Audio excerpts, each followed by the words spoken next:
اب آپ میں سے کوئی سادہ لو بندہ، میرا یقین ہے یہاں کوئی نہیں ہوگا، لیکن ممکن ہے کوئی یہ خیال کر سکتا ہے کہ جس نے یہ دعوے کیے ہیں وہ بڑے علم و فضل والا ہوگا، بڑے کمال والا ہوگا، بڑی فہم و فراست والا ہوگا، وہ بڑا زیرک ہوگا، بڑا عالم ہوگا، بڑی اس کی ذہنی ساخت وسیع ہوگی، بڑا اس کا علم وسیع ہوگا۔ آئیں میں آپ کو بتاتا ہوں جس بدبخت نے یہ 13 دعوے کیے ہیں اس کی ذہنی حقیقت کیا تھی، اس کی دماغی کیفیت کیا تھی، اور اس کی ذہنی حالت کیا تھی۔ یہ بات یاد رکھیے گا میری بہنیں بیٹیاں بیٹھی ہیں، یہ جو اب میں بات کرنے جا رہا ہوں یہ منہاج القرآن کا طریقہ نہیں ہے، ہمارا منہج تربیت نہیں ہے، ہم اس انداز اور ڈگر پر گفتگو نہیں کرتے، لیکن بات حضور کی ناموس کی ہے، اور جب حضور کی ناموس کی بات آئے پھر ہم اپنی عزتوں کی پرواہ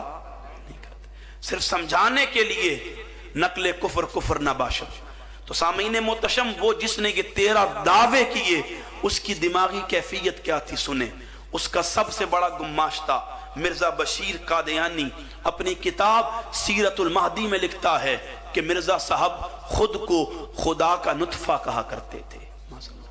وہ خود کو خدا کا بیٹا کہا کرتے تھے، وہ خود کو کبھی خدا کی بیوی کہا کرتے تھے، اور وہ کہا کرتے تھے کہ جو خواتین کو مخصوص ایام آتے ہیں مجھ پر وہ کیفیت بھی طاری ہوتی ہے۔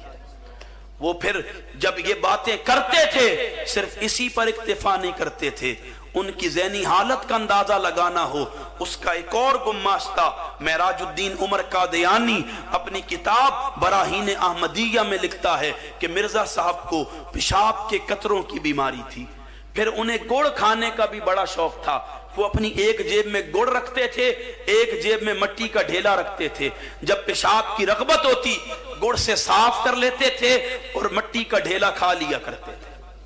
یعنی جس نے حضور کی ختم نبوت پر 13 پینترے بدل بدل کے حملہ کیا، یہ اس کی دماغی کیفیت اور اس کا علمی لیول تھا کہ اس بدبخت کو جوتے پہننے کی بھی تمیز نہیں تھی۔